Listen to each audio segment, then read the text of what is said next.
All right, welcome everybody. This is episode 78, and this will be entitled again with the stance.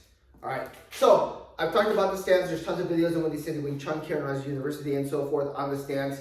But even on the roadmap, I made a very detailed explanation of everything inside and out, that from a physical, mental, and spiritual side that you can look at into the stance.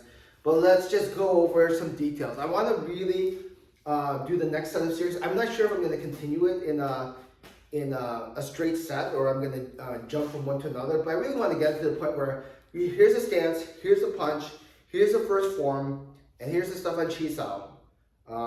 And if you know this, you know that's it. This is the key core. You can dive in deeper, but this is all you really need to know to loop your way to Jedi status. Okay, so stance. Understand why we're doing the stance. Stance at the end of the day is simple, very, very simple. Stand on your own 2 feet. No matter what the force is, you can control your center of gravity, right?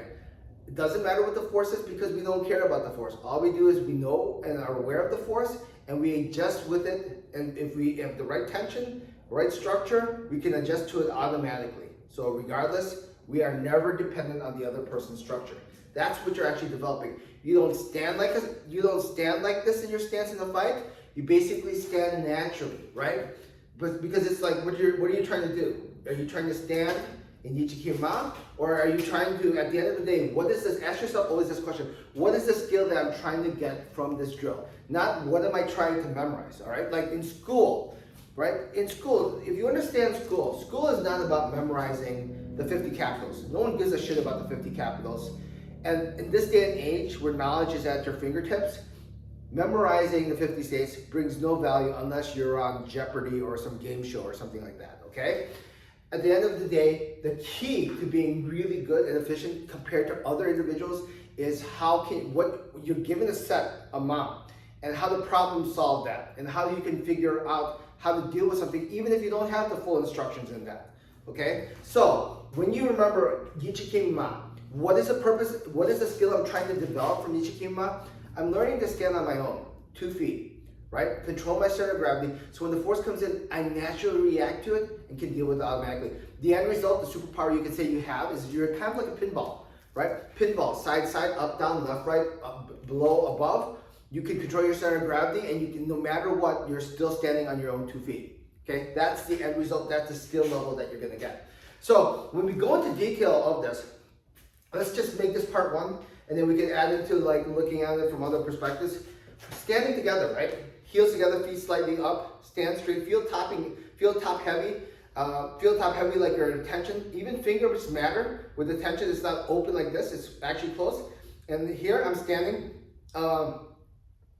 and the way you're standing is, imagine trying to feel your center of gravity. You don't know in the beginning when you train whether you're going forward, back, left, or right, or leaning forward or like that. So try to stand at attention as best you can, and that's your starting point, and that matters. That matters, and you remember everything that we do in Wing Chun actually has a purpose behind it. And don't worry if you don't understand the full purpose right now, but there's nothing I'm showing you that has no purpose at all. Okay, there's a reason, a rhyme and reason behind it. Okay, so stand together like I'm showing you, heels together, feet slightly apart, stand at attention, a little top heavy, and this isn't considered a first step, but this is already positioned to begin the first 4 motions, okay? When we cross our arms, this first full motion is 1 motion. You can break it down into 1, 2, 3, but in reality, you want to get to the point where you can fully control this, okay? The purpose of the first motion is simply move from top heavy, stand at attention, to bottom heavy, moving your center of gravity down to the Dantian area. That's really the purpose of this. So when you do that, right, when I cross my arms, the chest sinks in, the belly gets big, okay? A lot of people just cross their arms and they don't feel anything, right? You do something, you should feel something, right?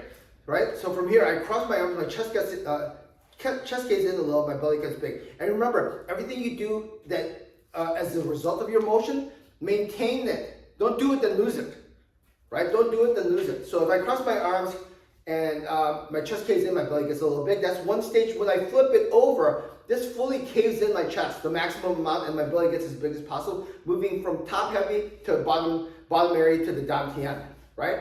And then when I pull back, even this pullback matters, okay? If you can imagine a triangle, I'm not pulling back like in a railroad track like this. I'm pulling back in this angle like this, okay?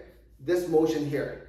And from the side, notice, my hand is parallel. When I pull back, my shoulder goes forward, okay? And even this little motion here, this slight turn like this, is the difference between arms connected to the body or arms not connected to the body. So you want a little torque here, not too much where you feel muscle, but just enough that you can feel in the beginning where it turns to the outside. Look at my thumbs, okay? Here's usually the lazy way. Here is the actual way to lock it in the arms to the body.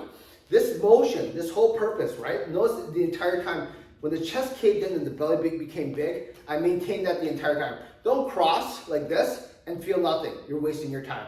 Cross like this, and then all of a sudden you get to that point where you feel it caved in, and then you open up again. Again, you're wasting your time. You failed to do what you were supposed to do. Cross, chest caves in. Cross, and belly gets big. Cross again, maximum chest in, belly gets big. Pull back, still maintaining this the entire time. And the result of that first motion leads to what? Tension. Tension to the back of the neck. Almost a pull effect where you're getting pulled up from the top of your head like a puppet, and the chin goes straight down. Right? And notice, look at the difference. If you raise your shoulders like this, you can't feel the back of your neck. But with it sunk like this, then all of a sudden, that feeling, you feel that tension in the back of your neck. That is key, that is pivotal, and that is so vital and important. So hopefully, all right, this is part one. We're going to go into the details on the other as well. Hopefully you remember, right? Hopefully you remember the most important thing. Crossing, caves the chest in, belly gets big, okay?